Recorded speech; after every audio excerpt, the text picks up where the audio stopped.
and then I crashed it into somebody's house and it started on fire. So it wasn't exactly one of my most one of my biggest victories, but I did have a good like 30-second ride. Before we get into it today, if you want to get 2 weeks of Service MVP free, sign up for the 99 MVP Club. You're going to get your first 2 weeks free, completely on us, where you're going to get access to all of our online content, our audiobook for free, as well as a ton of other videos that's going to help out your business like nobody's business. So click the link in the description and get your 2 weeks for free now. So I'm your host, Brent Sonnek-Schmelz. We do not have my co-host, Matt Bernath, with us today, but we do have a great guest, Joe Crisara. Joe is the founder of Service MVP, where he works with home services companies and really trains them on best practice around how to sell, grow their business, and become the best business they can be.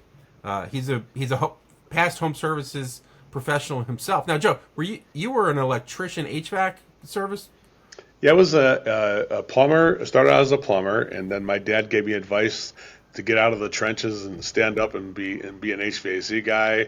And then, of course, electrical was part of that too, so I had to wind up taking that. So I'm kind of like a unicorn. I've kind of mastered all of those trades, and technically, I think I'm pretty good. I'm very good with all of them, but I didn't know how to master the communication level of the trade, but was pretty good with that. But actually pretty much I love mechanical stuff. Like when I was a kid, I took a grass cutter and turned it into a go-kart. So I'm that kind of person who, like MacGyver, right? So I kind of how fast did that go-kart go? Oh, you know what? It's interesting. It went about 20 miles an hour. It was a grass cutter turned into a go-kart, and then I crashed it into somebody's house and it started on fire. So it wasn't exactly one of my most one of my biggest victories, but I did have a good like 30-second ride. That sounds great. Did you leave the blade on it? Like, were you able to cut grass as you go? The blade was taken off, and actually I found a go-kart frame, and somebody threw it out, and I took it out of the garbage, took a grass cutter out of the garbage, and I said, heck, I attached that. It was an electric motor. I took the electric motor off, put the gas motor on. That was when I was like 12 years old I did that, so it was kind of like, I knew I had mechanical genetics inside of me where I wanted to see how things could work, So now you ran this into a house on the first ride. You just said 30 seconds, neighbor. No steering wheel wasn't working, or you just didn't think about that. The thing was going so fast, the front wheels are off the ground. That's why I had to jump off of the thing before it crashed into the house. I abandoned the mission. I said, you know what? I got to get out this thing. So I jumped into the thing right in the front yard. I jumped onto the grass, but I do have a really great memory from that. It's like a good story, right? Oh, it's a great story. Like 12-year-old stories like that are the best. Right. So that's my history. That's how I got to learn heating and cooling and plumbing. No, I'm just teasing you. But I mean, you learn how to connect things and turn things on to heat. Right. Yeah, maybe we could do a podcast one day on all the stuff we did when we were kids that almost killed us, but we lived through it instead, Yeah, I think that's actually one of the things the kids these days is missing is they seem to be protected from really high level dangerous things. Yeah, there's nobody playing down by the creek anymore like we did, I totally I think when I was 8, I think every weekend I had my shoes either soaking wet or off in the creek that runs behind the bar. Exactly, I had the same thing. Who the hell knows what heavy metals are in that thing? But maybe it was you in the creek. Maybe I saw you back there. I don't know, Brent. You could have been. I like digging for salamanders, building a dam every single time. Oh, where are you from? Where are you from, Brent? I'm from New Jersey. Where are you from, Joe? I'm from northern Illinois. So we're living a parallel life together. We just didn't know. Yeah, that's funny. Northern Illinois. So near Chicago or north of Chicago? Just north of Chicago. More closer to Wisconsin, though, in the suburbs of Chicago, but way north. About 30, 40 miles north there. What town is that's on the border? It's like Racine, Wisconsin's on the border, but I lived in Libertyville or Mundelein, Illinois, in that area, which is Lake County, called Lake County. So it's just halfway between Chicago and Wisconsin, something like that. Okay, great. Because my wife's family's all from Wisconsin. Cool. They're from Elkhart Lake. So I know exactly a couple hours. We go there all the time. Yeah, a couple hours north of there. You been there? Picnics and stuff like that all the time. Went there all the time. Yeah, they had racing. They had Elkhart Racing up there. Yeah. So you went there. Oh, yeah. So you've been to Elkhart Lake. Yeah. when were you last there? Man, it's been 40 years probably. I'd say probably since I was probably Has it been 40 years? 5 or whatever, something like that. Okay. If it's been that long, though, you may remember something. Did you ever rent a boat from Captain Tom's Boat Rental? Actually, I did. I have done that. Yeah. Captain Tom was my father-in-law. Get out of here! Yeah. My goodness. In a small world, Brent, we have our Oh my God. childhood. We could have been playing together, getting salamanders and making dams, and going on Tom's boat rental and having a few beers. You know, so some of those. Captain Tom's Boat Rental Maybe was founded by my father-in-law as a summer job. Could get a Yingling beer together or something like that, maybe. You know. Yeah, I mean, that's back. We got a lager down in Philadelphia, but no, it's that is so funny, Joe, that you've been at Captain Tom's Boat Rental. So one of my Nick Berry, who's on the show, one of the last episodes, he laughs, and this is his thing. He says, Brent, anytime we talk to anybody, you find the way to have a direct connection to them that is completely unknown and really no way to figure out what it is, but it's like 100% of the time. It's like, calls it like 1 degree of Brent Sonnek-Schmelz as opposed to 6 degrees of Kevin Bacon. And we just had it. We just found it just now in 2 minutes. We've completely achieved that in many ways. Yeah, multiple achievements there on that one, for sure. I mean, okay, my father-in-law is going to crack up. I'm going to have to share this. Right? I was a consumer of his services. That was my wife's first summer job. I was working at Captain Tom's Boat Rental 25 years ago. Yeah. Same with all her brothers. Nice. When you were there? Did they have the Elkhart Queen? They did, yes. Okay, the Elkhart Queen was still running up until about 2 years ago. Oh wow, that's crazy. You know, and so for those of you, we're talking a little inside here. The Elkhart Queen is this giant pontoon boat that my wife's father and uncle built by taking these pontoons and putting old, turned wood railings on it and a top, and then would have families around and do a lap on this lake, Elkhart Lake, in the middle of Wisconsin.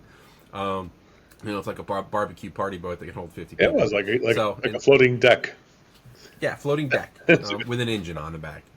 And my Uncle Jimmy in a captain hat. Actually, it's funny. My Uncle Jimmy was known as Captain Tom because he was the driver of Captain Tom Elkhart Queen. Nice. Cool. So anyway, we'll have to touch on this all later, John. Anyway, let's get into the meat of this. So we got your real business, and let's kind of you said you did electrical, HVAC, plumbing. The core parts of a home. Mm-hmm. Here at the Flywheel Effect and with Vital, I want to kind of compare these two things. Like, we're working mostly with home service companies, but ones that are more kind of project based. Like a big IT or AV installation in a home, pool installation, which Josh will have service. When you're talking plumbing, it's a little different model, right? It's mostly service oriented and maintenance oriented, fixing a problem, as opposed to, obviously you have new homes and things like that, but that's the core of the business is a little different. And I'd like to figure out how we can kind of combine these things into looking at where the opportunities are for both groups of people. Well, that's my specialty. My superpower is adaptability, because even though I started out just doing those things, I've done a lot of different, helping different businesses. I just went to a company that does solar pool heaters, and I was just there for a week at that place, and I've done a bunch of garage door companies and things like that. So just a bunch of things like that don't seem like they have a service base, but honestly, like I have one where garage floor coating, like you coat the garage floor, right, and you would think it's over, but no. Honestly, we now do a service to come back every year, take everything out of the garage, clean the floor, rebuff and clean the floor, and get it shiny clean again, and then reorganize and put things on, and even create a storage system that in the garage, so you can reorganize the garage and label everything. So they were only doing garage floors.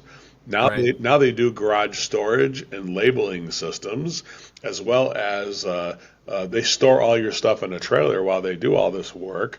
So there's services, and then there's a yearly service they do to buff out and clean the floor every year to get it back to original condition. That's great. So you would think. So what I'm really good at, Brent, is helping any business any business, really, of any kind of service, whether it's web-based or IT-based or a dentist or something like that, there's a continuing service that is needed, most likely.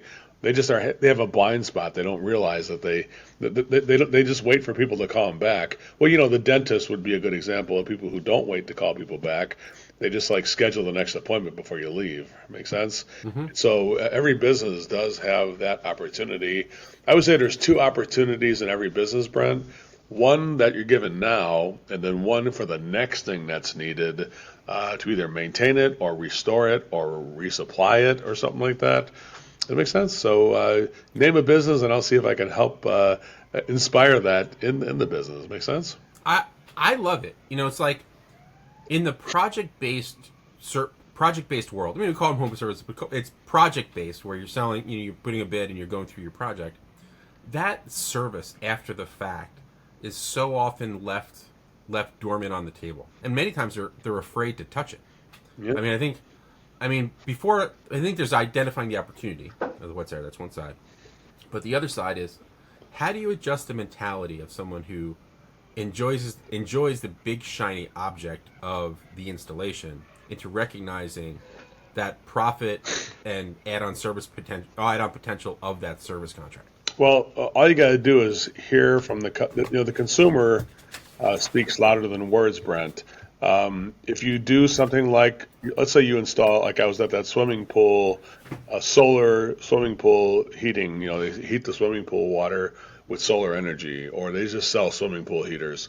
And then all they got to do is hear consumers coming in and saying, my thing, you guys sold this thing to me 3 years ago and it's not working. And of course they go out there, all the burners are rotted out and they're all gone. Or, the solar pool heating is not working now, and they got people walking into your office saying, hey, I bought that solar pool heater for me 3 years ago. So the consumer, it's not the service business that drives this decision, Brent. The consumer tells you, hey, you put that floor in, but I got a stain on it now. How can I clean that off? And they're saying, okay, let me come out and buff it out for you. I don't know, I'll charge you $200 or whatever. And, they come up with that service they do, and they're like, hey, why aren't we just doing this every year? That's what I said to people. It's like, does the floor get dirty and full of grime and crap on the tires? Yeah, so now you got this brand new floor. Who's going to have to clean the floor up? I guess the customer, right? So anytime you're giving the job to a customer to do, I just say that's bad customer service. So our whole program, Brent, is based on a thing I call pure motive service. Pure motive service is something where we anticipate what people need, and then we provide it before they ask us to do that. Does that make sense? Like if you're only waiting, if you're only waiting for the consumer to trigger this, then you're not a really good service provider. You kind of suck. So, so if you're saying, how do I compete? How do I differentiate myself from the competition? Write this down, everybody. If you want to hear it, there's a gold nugget coming up right now. It's about to roll out of my mouth right now. But here's how it is. When you're trying to differentiate your service to make it better from the competition, service, which anticipates people's needs, is the knife that cuts through the fog of uncertain value. So when you're not sure about how to get more value from my company, how can I differentiate my service so people see more value? You add additional services in the future that people are going to need, but they don't have to ask you for it. You're going to price it out and put it in the service and give them a solution that would be a premium solution, which include all the service for many years, a mid-range solution, give you a service for a few years, and the bottom solution, the economy solution, doesn't give you any service. So you can give people a lot of service, a little bit of service, or no service after the sale, but you make that the choice of the customer, and that is different. Make sense? Than if you had that. Yeah. Like I had a company that did a dog sitting. Like the company, all they did is watch your dog when they went on vacation. Like they would do that, and I said, you should get a thing where the dog has its own TV or it's have music playing if you want a better place to watch the dog. Maybe you do something where you take the dog for a walk instead of just keeping him in a cage. You tell the owners, hey, for $25 you can keep the dog in a cage at my place. But for $75 I'll take him for a walk once a day. or I'll put them in this room with a couch for $150 a day or whatever. And then they like, I can't believe people would want that. I'm like, well, try it. And I know. sure enough, the guy's like, I can't believe everybody wants the room with the couch and the TV for the dogs. And they're paying more. They pay for what I was charging $25 for. Now people are paying $150 for the same thing. Does that make sense, Brent? It does, and I'll tell you from my dog. So we have a dog that we can't take everywhere. She's a little crazy. So we had to find a place to put her up when we go away. We were looking around, and we found this place, Dogs on the Farm, around the corner. And Dogs on the Farm is awesome. And they do have, it's like, if you want to just keep our dog in a cage, we can do that. I think it might be $25 or $40. Or, we can take them out for a walk twice a day. They can play. We can do dog training and blah, blah, blah. So we check box. $157 a day is what we spent. I nailed it. Right? It was the Price is Right. I would have won. Yeah, you would have won. It was actually, it was so spot on. It's it. I've actually trained businesses like that. They're like, people are going to pay more. I said, well, you know what? That's something people want. The consumer's going to ask you for it. You should be pricing it into your services to make it into a profit center. And really, everybody would every business that does a service for you, including Tom's, it has something that's needed for the future. Like you can say, hey, buy a come back for the whole summer, and you could do a thing where you could pre-sell stuff as opposed to waiting people to come back all the time. We could have pre-sold, party trips or something like that. Could be buy your package on the Elkhart Queen. Yeah, that's it. Three trips this summer. Could do something no, I think, but I think what you're pointing out, and I think it's important, is sometimes you have to say, hey, anticipating people's needs, and I think this is actually a little bit, more Henry Ford, where he used to say, hey, ask people what they wanted. They want faster horses. Right, and he figured out sell them cars, but by giving them the option of a car they didn't even know they wanted it, they couldn't help themselves but get it. Yeah. And when you're offering options that make sense, even if the person didn't think about it, they're gonna buy anyway, because now it's like it triggers this thought. Oh wow, that actually makes this whole better. Totally. I mean, the idea is to surprise people. You don't have to go farther than your own mother or your own wife if you're married to somebody, to do something for them before they ask you to do it, and they're going to be shocked. Like, you did something for me before I asked you for it? Yeah, I booked afternoon tea for Mother's Day with our family for you. Oh my God, tea? I thought we were just going to do a brunch. Yeah, we're going to do the brunch in the morning, and then we're going to go have tea in the afternoon with your mom. Oh, yeah, I figured to get the two mothers together. How nice. I can't believe you did that. Like, see, that would be something that delights people. Surprises, Brent, service that surprises people, it creates delight, and it creates a warm feeling of being cared for, respected, and supported. And I think if every customer felt that from every company, whether it was a project-based company, whether it was a normal traditional service company, that's my mission in life, is to make sure people feel cared for, respected, and supported. That's why I do what I do. What's your go-to surprise that you have for your wife? Oh, come on. Oh, it is afternoon tea, honestly. That's one of the things. Of course, I do that. I've done that enough now. But we also have now these candlelight concerts. I'm not sure if you see those in town, but I just every now and then surprise her with one of those. We go to, I just went to one. They had one that had ABBA and Queen on this a string quartet playing ABBA and Queen at a candlelight concert here in Los Angeles. And I went to one of those. They had one where they had Coldplay with a string quartet or with a brass band or whatever. So there's interesting things they have that are just kind of funky things that I try to schedule events. Like we have the ice cream museum. I would say look into call them pop-up museums, where you can go take selfies and stuff like that. Or they had the ice cream museum, which is a pop-up museum, and we had a great time at the ice cream museum. And so look for pop-up museums. It's a great evening to spend with your wife, and just do something nice like that. Think of something to do so she doesn't have to think of it. She already isn't taking care of your kids and your laundry and all the rest of it that she does on top of. Oh, my laundry's a problem too. It's like, right? Isn't that enough? Why don't you do something nice for her before you surprise her with it? Make sense? Yeah, it does. And my little go-to is every time I go to the grocery store, They always got that flower section with the cheap bouquets, and I bring one of those home, and I get a lot of credit I for love just that. grabbing flowers as we're walking. I love buying some sunflowers and bringing that home too. I love this. We're on the same page there. Yeah, I think just something like a little delightful thing to show. It's really what is it, Brent? It's to show customers and also show your family you're thinking of them. Like when I go on a trip and I bring back a little stuffed animal from San Francisco for my daughter or my son, they're like, oh, I can't believe that this is this is amazing. Oh, nice. You thought about me. And that's all it really signifies, right? And I think that's what the service element or the additional services when you're the garage company or you're to do deck to install a deck, which is a project, but who's going to seal the deck every year? Who's going to power wash it and reseal it every year with the water seal, right? Selling a driveway, who's going to do the sealing of the driveway? Yeah, let somebody else do it. Dude, that's a whole profit center. You're going to make more money on the sealing than you will actually on the driveway in the long run. Make sense?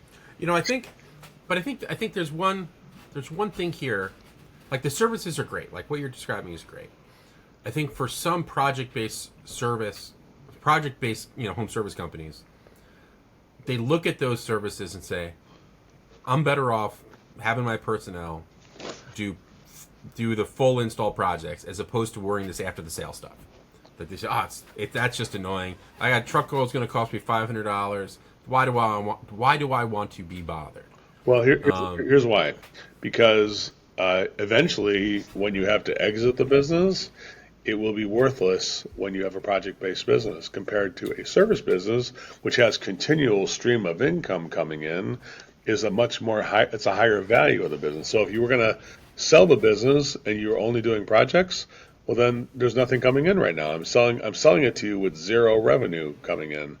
You have to sell the next job for it to work. And if you can't sell my services, you don't know how to do it, then it's worthless. Now, you wind up selling the business for assets. Like for people who did heating and air conditioning, there's a lot of companies who start out just selling the furnace and AC and don't service it.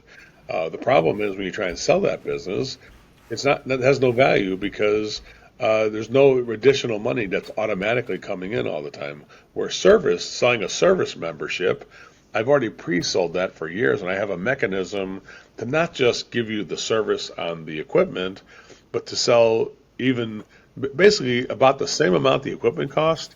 That's how much the future 12-year service agreement and everything will cost with the warranty. If I'm selling you filters and ultraviolet bulbs to put in, I'm going to sell you 12 years of that and drop ship it on the job. So you have all the future stuff as well.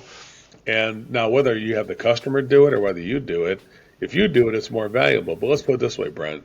If I bought a business and I knew that it was generating $3 million before I even step a foot into that business, like the money's just coming in without even selling it because it's already been pre-sold, well, then I know that's a pretty damn good business, a much better opportunity. That kind of a business will go for as much as 10 times the profit.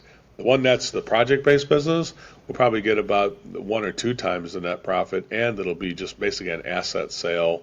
Whatever furniture and trucks you got, that'll be what they buy. There's really no value to the business like that. Make sense? Yeah, it does. And this is like a critical point that I try to get through to people I talk to too, is that recurring revenue, and if you call it ARR, which is one term for it, is so much more valuable to a buyer.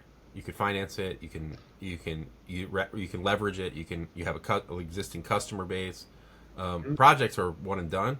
It's harder, and I think in our custom integrator AV world, it's incredible. Everyone talks about it, but no one's figured out actually how to monetize that service, and they struggle on that sale. To exactly your point, they struggle on the sale when they look at their security buddy down the street, a similar business, or HVAC that's got a service contract. Their business is worth real money. When I was back in Fox Lake, Illinois, where I'm from, in that area, not too far from that area, There was a place called Maravella's. It was an Italian. It was only a banquet hall, is what it started out with. And so they realized they got this full-time banquet hall, but the place was only busy on Friday, Saturday, and Sundays. The rest of the week, nobody's there. And it's like, yeah, that's an easy way to run a business. The problem is they still had all the overhead and everything for the building, so they weren't making any money even with all the events they were doing, right? And so they said we have to start raising our price on the events, or we can start doing a brunch on Sunday mornings or whatever, because nobody's there on Sunday morning, but Sunday night they would have something there, right? So, hey, let's start doing brunches on Saturday and Sundays. Next thing you know, that became more money, and then they say, hey, why don't we just do breakfast every day, a breakfast brunch every day? And they did they said from 7 to like 10, and that thing was flooded with people every day. And it's like, dude, we were sitting right on top of a gold mine. We didn't know it. So that place it became more money. The guy told me, the owner goes, dude, I make way more money on the other stuff than I did on the original concept. So the interesting thing is the original concept, which seems like it'll be good, like the coating a garage floor. Hey, you just coat it and get the hell out of here. I don't got to deal with it anymore, which is fine. But the cool part is it doesn't take that much if it's a proactive service. The cool part, like garage floor coating, like nobody's going to bitch about the garage floor. Like it's not going to be a service call, like a problem with it. But you're doing a proactive service, which is kind of like selling future services. And I can hire somebody knowing I've got all these jobs for them, as opposed to when you hire somebody on a reactive service. I'm hiring a plumber, and I don't know if any calls are going to come in, right? So the ARR you mentioned is something that allows us to hire employees knowing we already have built-in work for them when they join us, and that's something that helps us grow the company as well. Make sense? That's a great point, because I think that's out of is the number one issue you hear that I hear is your team, is your techs out in the field, they either can't find them when they need them, or they don't have enough work, so they're scared to hire when they can find them. And that insecure, call it sales or project insecurity, from month or quarter to quarter, is a real problem for these businesses. Yeah.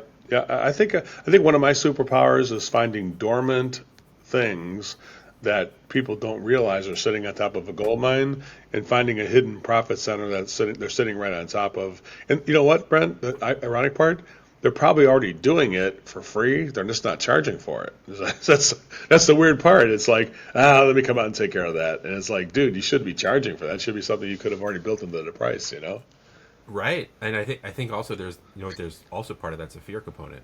Like, especially if you're dealing with wealthy clients, you say, oh man, they expect me to answer the phone all the time after they do this. I can't charge for that. I can't outsource that call center service. Right. I have to provide this service to them, or else I'm beat. Well, yeah, I mean, you could do it without the additional service, and there are businesses who do that. So I'm not trying to say that can't happen. It does happen. They don't charge for that either, though. But however, it's going to be those kind of businesses usually wind up having to compete on price, since there is no service. Is a knife, I said, that cuts through the uncertain value, I called it. So if you don't have service, then it's all about the price. It's just like this box or this thing costs less than the other thing. So you have to ask yourself, does everybody buy the cheapest thing? Like when you buy tools, do you buy the cheapest tool? Do you buy the cheapest, when you go to Mother's Day, you buy the cheapest place to go to Sizzler, or you go to a better place? Where are you going to go? So people don't always get the cheapest thing. 89% of the people get something better if it is available. Make sense? So let's dive into that. You said 89% of people will pay a premium for whatever reason above and beyond whatever the lowest price is that they see. Yeah. And you think only 11 people are bottom feeders? Well, if you did this, if you did 2 premium, 2 mid-range, and 2 economy apps, so the science of pricing would show you that if you only give one price, you're most likely going to have to give the lowest price with the lowest service, because you have to compete now just on price. That's all there is. Mm-hmm. I got a box, and here's the price. I can do a lower price. That's it. Now, if you do good, better, best, you start with the cheapest thing I could do, and I could upgrade you to another thing and upgrade to another thing. Then 40% of the people will upgrade to one of the 2 better things. 60% choose the lesser thing still. Now, if I flipped it around and say present the premium thing first, Like, Brent, the best way to handle your dog is to do our premium VIP. We take care of your dog package. Here it is, and we walk the dog 3 times a day. We play with him. We put him on a couch, and he watches TV, and we play music and stuff, and we throw balls and stuff like that. So he goes in that room. That would be $157 a day. They present that first. Then 80% of the people would buy the premium option if you offered that, because there's a thing called the anchor effect. Whatever you present first is the thing that people buy more of, whether it's the cheap one or the expensive one. So offer the expensive one first, but definitely tell people the service that's better on it, and then tell them, here's the price. Here's the ones that are lesser. 80% of the people upgrade just by flipping the numbers around. And then if you add 2 premium, 2 mid-range, and 2 economy, well, 15% will buy the top 2, 74% will buy the middle 2, and 11% will buy the bottom 2, and only 2% buys the bottom 1. So 9% buy the next one from the bottom. So if you only offer the cheap thing, you're selling something that only 2% of the people would prefer if you didn't offer the better one. Make sense? Yeah, it feels at that point if you're offering 6 options, and it depends on how many things you got to offer. Well, is it 6 different packages, the reason, or in each different? Because you always give it decision fatigue can really build. Let's put it this way: if there's 5 things I can do, like let's say I can do the thing with the dog, right? I'm going to walk the dog 3 times a day. That's 3 things I'm doing. I'm going to feed them a premium food or whatever. I'll buy the food for you. We use Farmer's Dog or whatever. We're going to use the premium dog food that's made in a package, and we'll feed them to them. We're going to put them on a couch and have a TV. That's another room, a better room we're going to do. That's 5 things. So I just this top option includes all those things. The next one, we just keep taking one away until we get to the bottom one. Make sense? And then you pretty much got 6 things right there. So here's the thing about it. It's got to be broken down into 3. Although it is 6 things, it's got to be 3 categories: premium, mid-range, and economy. The reason why the 6 things works better is because 2 premium, 2 mid-range, and 2 economy. So if I ask you, Brent, what do you do what exactly is your job? What's your job? What do you do? I talk to people like you. So if I said, hey, I need to get some podcasting equipment, you're going to buy the cheap stuff that doesn't work, the mid-range stuff, or you're going to get a professional setup over there? What do you think is the best way to do this? So, I mean, I want to do a little more fact finding to see kind of usage rates and you usually pay a little bit more to get the better stuff, or you get the cheapest thing you get? Yeah, I'll typically get the middle. Like I find the cheapest typically doesn't work. So the question is here: how long did it take you to think I'm in the middle? Since you do it all the time, when it comes to this, now when I say, how do you normally eat? How do you normally drink coffee? Do you go to Starbucks and go to the premium coffee and have somebody make it for you? Do you go to Dunkin' Donuts and make it a little lesser, or go to the gas station, or you just make it yourself the cheap way? What do you normally do with coffee if you drink coffee? I make it myself every day. There you go. We make a pot of coffee in our house. That's not a problem. So you buy your coffee the economy way because you like making it yourself. You buy the podcast stuff the mid-range way, and there's probably something you do that's premium. Like when I go to a sporting event, or I go take my wife to dinner on our anniversary, we do the premium thing. I'm not going to get the cheap on her, right? So there's different things we know we do, our behaviors, and we know within the studies have been shown that people know what category they belong in within 2.7 seconds. Now here's the final payoff on this. I'm a long-winded way of doing this. But if I know I'm a premium buyer when it comes to plumbing or garage doors or whatever it is, like, you know what, I'm a premium. I know, in 2.7 seconds, I'm like, you know what, this garage door sucks. I'm sick of it not working right. I want a premium opener with a camera and everything, right? And so it took me 2.7 seconds. Now the question is, which one do I want? The one with the better service or the one with lesser service? Now the question is not yes or no. So if I had 3 options and I'm a premium buyer, the question is, do I want to buy from Brent, or do I not want to buy from Brent? Now, if I have 2 of them, the question is, which one do I want to buy from Brent?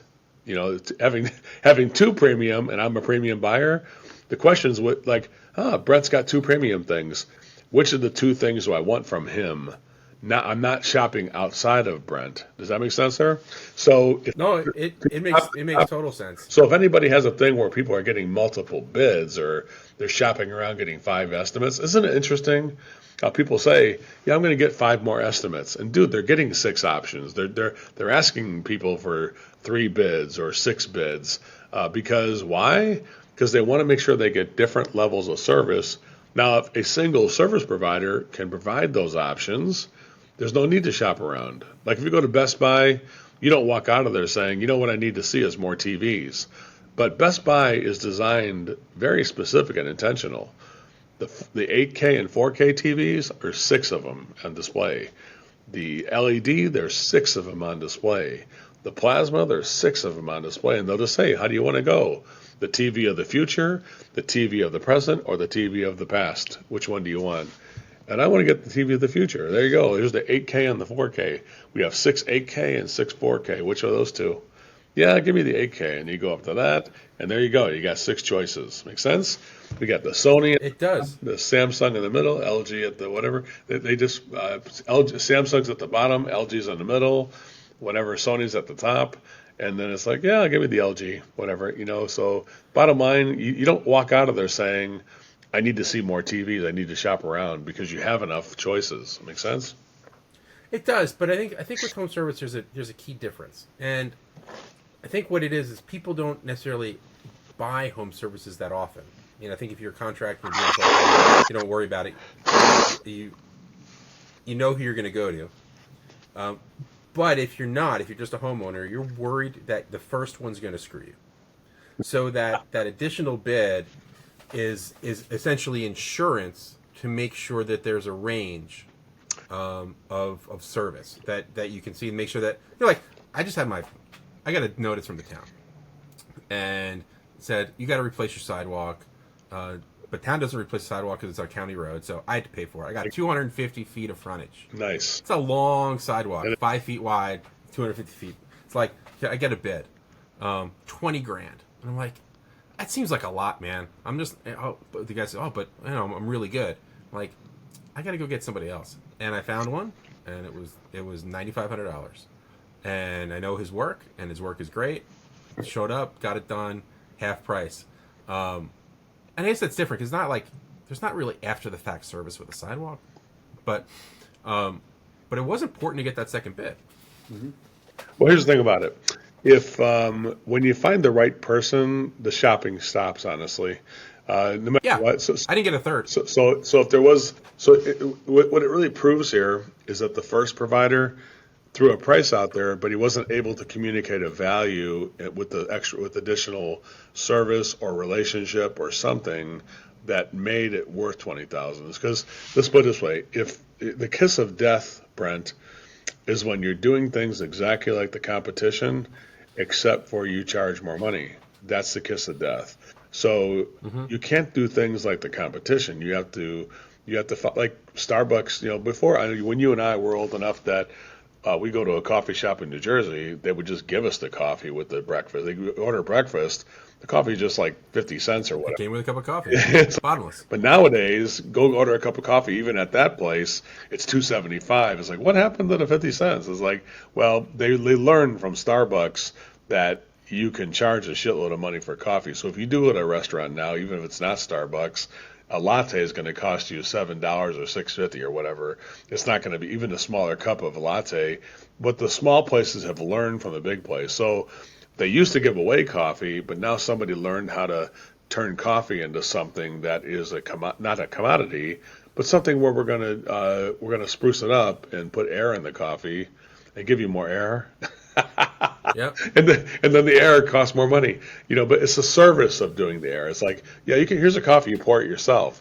To have us foam the coffee and put a shot in there and make sure we make a little heart in the thing, there's an emotional connection with that. Like, I'm worth it. I'm worth the latte, right? It costs $6. Yeah, they got nice music playing. It's comfortable chairs. You're paying for all that. It's like there's intangibles.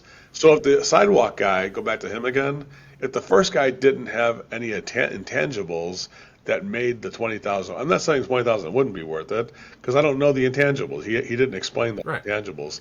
Not at all. So I don't blame you for doing this. at all, because I think you were just a consumer who didn't see value, and so you shopped around until you found value, and you did. So well done. Now, I would tell you, if I work with that first guy, I tell him we need to add better value to charge 20,000. We can't just do the same thing the other guy's doing for 20,000. Make sense? Yeah, it does. And like your coffee examples actually pretty interesting too.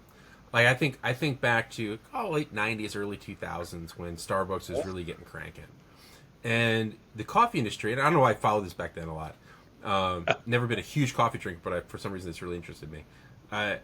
The world was saying, Starbucks is going to destroy every town's little coffee shop. It was coffee shops back then. And it's all going to be Starbucks, and all these small businesses are going to go out of business. But you know what? Something different happened.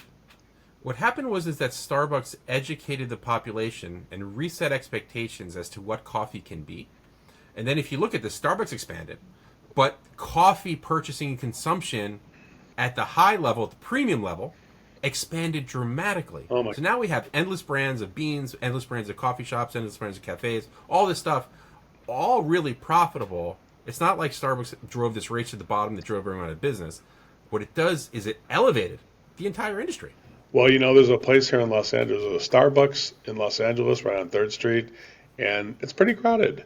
But there's a place called Verge Coffee, which is a unique boutique coffee place. And that place on a Saturday, the whole parking lot is full of people just out there drinking coffee in the park. Like the place is inundated. It's what it's done, Brent.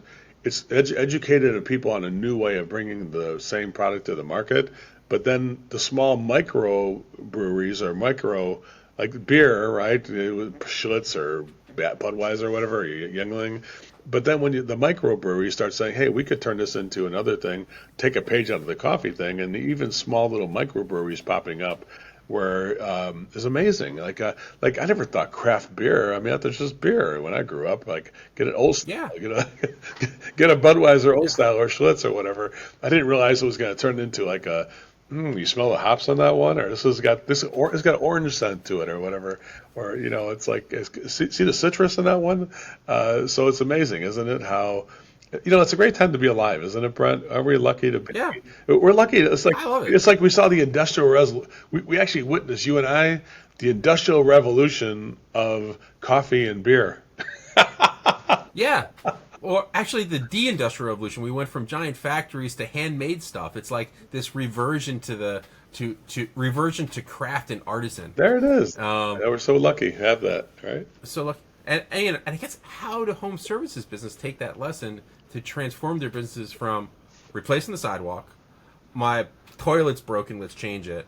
My pool pump isn't working, from fixing and being that guy to an elevated level of customer engagement. Well, there's a lot of things you can do on that, especially a sidewalk guy. He could do a thing where obviously the 20,000. He obviously needs to charge 20. He needs to get 20,000, right? Obviously the thing he probably does whatever overhead the business. Like I don't ever think. Here's what I put it, Brent. And you've seen a lot of businesses. You dealt with a lot of businesses too. I've never seen a business who just charged too much. I've never seen anybody who owns a business that says, what I'm going to do, I'm just going to just charge way more than everybody else and see what happens. Nobody ever charges too much. So they charge what they need to make this thing work for overhead and current workforce and everything else like that. So what he's mistaking is he's trying to put all the burden on that project. Like go back to what we talked about originally, just full circle now. Yeah. He's putting all the burden on making money on that project, where if he took some of the burden and put it on some of the services that go with a sidewalk, like you can seal a sidewalk. I don't know if you know that. You could put a concrete sidewalk in, and I could seal it and come back every 2 years and seal it again for 10 years. And that sidewalk would look like brand new for the next 10. And I could also put a warranty. Any cracks or fissures or pock marks will come back out. Yeah. We'll fix that for free. And then you're like, okay, does the other guy do that? No, we don't do that for $9,500. You can't for $9,500. But you know what? Interesting. He would, if he charged the same amount but put the extra service in there, it probably wouldn't cost him very much for that service. Because how often is a sidewalk? If you do a good job, a sidewalk it's got crack marks where it's supposed to crack. But even then, we can fill those in and seal the sidewalk every 2 years, and that would be a service you could offer. that would be like, you know what, I can see. I'm not saying you would go with that, but there'd be a greater percentage of people who would see the difference now between the first guy and the second guy, and that would be that. So I think that's the part of it that he had to think he should have thought about more. Honestly, he would have still made the 20,000 or whatever. He probably would have to change the price to add the extra service, because now you're going to sell the same price. And what does it cost? Like $500 for all the sealant or whatever you're going to get? It's not very much. Yeah, and it would make me think about it. Yeah. Even if I went with the cheaper guy, it would make me think. Okay, do these things matter? You know, as an occasional home buyer. Let's think of it as a typical buyer is an occasional buyer. They're not an expert in any of this stuff. It would make you think, oh, I'm not getting a warranty. What happens in 5 years if this guy goes away? That's it. That's it. Right? Like that. Those future unknown uncertainties and putting them in your mind are really value drivers. I think it's just like, hey, my dog, I can put in a cage, or can I give it a walk? Oh, you know what? You're right. Do I really want my dog stuck in this cage 24 hours a day? That's no fun. I got to let it get it out and have it run around. You don't know until it's brought up. It's all the same. I like it. It's the same theme. I think in that high ticket project world, I don't think they think about that either at all. Mm-hmm. They're afraid of that. Yeah, because the architect or somebody might specify what we're doing on something, even that kind of thing, remodeling or even new construction. But they could also add more to it too. Like I have a company in Minnesota that does new construction, project-based equipment installations and ductwork in Minnesota. But then they said to the builder, "Hey, let us talk to the homeowner after they purchase the house, and let us offer these upgrades on better air quality or better quieter ductwork or quieter systems or more efficient systems, and we will cut you in for 20% of the profit, and we'll give you 20% and let us do that." So they did it. It turns out now the builder makes more money off the HVAC upgrades than it does on the actual sale of the house. Isn't it crazy? Wow. Like it's crazy. Like, dude, I'm making more money off of all the tankless water heater and the other upgrades you're doing. I'm getting 20% of that is making more than the actual profit I'm making on the house. It's just I totally get that. I mean, home upgrades are where all the money is. I mean, my dad was invested in a 10-story apartment building, I don't know, 25 years ago. And the initial investment was like no return investment. And he's like to the builder, "Why would I do this?" The builder says, No, it's not about the sale. It's about the upgrades. Yeah. And then you get into and like the countertops, this, that, and the other thing. And like the charge would be 100%. It wasn't like the increase in the price. It'd be like you're changing from Corian to quartz. Okay, you're paying all the quartz. You're not paying for the Corian. So it's not just incremental costs; it's dramatic shifts. So I think that upgrade, where you're talking about the selling that premium, it's just the dollars are so meaningful when people can figure this out. Wow, Brent. I mean, hey, what? If this conversation could have been happening at a bar somewhere or at a restaurant, would have been. Yeah, it would have been great. You're really easy to talk to. I can tell you that right now. Thanks, Joe. Give me that compliment. I appreciate it. I'm honestly. Didn't know I was going to be the new friend today. I thought we were just going to be a podcasting co-host. We have so much history, Joe. Like we got to get a beer at in Elkhart Lake at some point. Definitely, we got to get over there for sure when your wife gets back. And or maybe I'll be coming up from California. My wife's from Southern California, and I'm in New Jersey. Every time it rains or it's too hot, it's too cold, she looks over me, gives me the squirrel eye, and says, "Why are we living here?" And so there's gonna come to our office here in Culver City. It's you'd have a great time here for sure. So I think we're getting close to time. I'm gonna give you a chance. What's your number one? We had talked about all kinds of stuff today. What's your number one takeaway that people should come listen to this should come out of it saying, this is the change that I'm going to make to make my business more successful?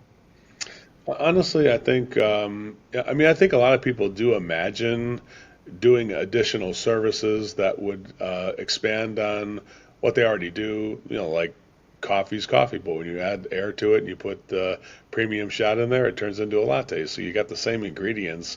So you already have the same thing, but you can expand on it. So that's number one. Let's imagine solutions that go beyond what the initial service or product that you're selling is about. what goes with it. Like I bought a goat one time. I had to get fencing. I had to get a boulders. I had to get irrigation for the water, so I could have water for the goat. I thought it was going to be a free. Got the goat for $150, but I want to spend $8,000 on the on the stuff to take care of it, right? It's like you want to get chickens. Well, you need to get a coop. You need to get all this stuff that goes with it. Yep. Those things that go with it, right? So think about the things that go with the things that you sell and things that you do. And then number two, think about how I put all the stuff that's good into more of a premium package, and then things that are like really professional in the mid-range package, and then the economy thing, which is the thing that the consumer asked you for originally. That would be it. So there's those two things go together. Make sense? Now, there's a lot more to learn on this, but I think that's a basic concept. It starts with imagining offering better service, but then you start shutting it down because you're like, how am I going to charge more when people are already bitching about the price I'm already charging, right? So you do that by imagining a better service that would go with the thing you do, but then making that only one of the options. So I think number one, think about how I can upgrade the service to something better. What would go with it? That's natural. How do we maintain it? Is there some way to make it better or more heavy duty or something like that? That would be the premium way, then the mid-range way, and the economy way. Whether that's adding a service or fortifying the original solution in a way, that's that. So then I'd say then make those premium mid-range economy, put the price on it, and just tell people. And here's the key thing, Brent. Start by presenting the premium option first, and then 80% of the people will upgrade. And on the same opportunity you're currently doing right now, you will make about 3 to 5 times more money because you have offered that first. That's the weird part. Isn't it weird how the same opportunity could yield 3 to 5 times more revenue for not hardly any extra effort? You're doing maybe 20% more effort, but making 500% more profit or 300% more profit. Yeah. I don't know how you think, but that works in my book. How about you? I love the math of gross margin. It's like that, right? It's great. But it's great. And anybody could do it, even if you're a website developer or you do anything. Think about what goes with that. Don't just say website. How about the website, the social media, all that stuff's got to get integrated. So there's different things you can offer in any business and any service. And literally every time I see a service, I actually judge the service based on the creativity and the innovation. I think that's what we all do in a way. Like, how innovative is this restaurant? What they just sell this? Oh, they have pancakes with papayas. Ooh, like I didn't know that Hawaiian pancakes. It's like they probably have all that stuff. Just go get a papaya and put some syrup on. It's like, you got something special. You can charge $9 instead of $5 for the pancakes or whatever. So that's what I'm talking about. 100% profit. That type of thing. Yeah. Thanks, Brent, for inviting me here. Though I really had a great time. This has been great. Joe, why don't you share how people can get in touch with you? Well, actually, if anybody wants to, you go to Service MVP. I have an audio book. I have a book, Amazon bestseller book. It's called What Should We Do? Because when I do get those options, I say, here's the prices. What should we do? That's how I tell people. That's the question that I have trademarked. So when you say, what should we do? Here's the prices. What should we do? It's a lot of money, I know, but it's an investment in your family, so what should we do? So if you're looking for a copy of that book, you can buy it on Amazon for $25.95, or you can get the Audible, too, for $25.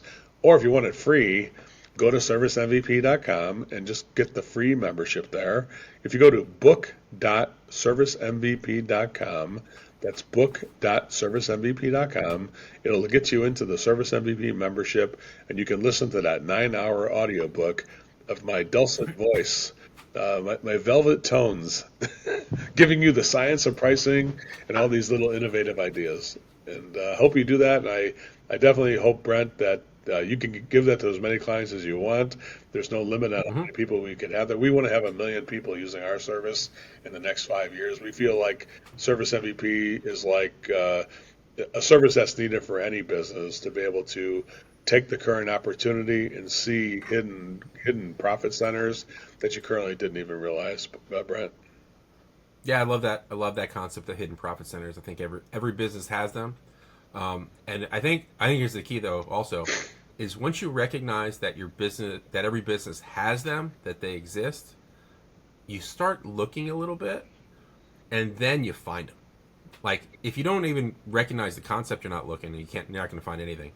But when you start finding them, man, it can transform it. As you said, that HVAC profit share, that's a hidden center. Well, you know, Brent, there's another thing too here. Looking at the big picture, if you do understand it and master it with your own business, now every time you see another business of like yours that doesn't do those profit centers, it's like a gold mine waiting to be tapped into. So when you now this is why some companies not only do it for themselves, but they begin to buy other businesses that aren't doing it and then activate those companies. And that's how some of these people go from like $0. They start out from this very small and they turn into a $40 million company because they now are in the business of purchasing untapped businesses that are not taking it. Now you're talking my language, Joe. That's what they do. They start buying it because you're figuring out I have this potential.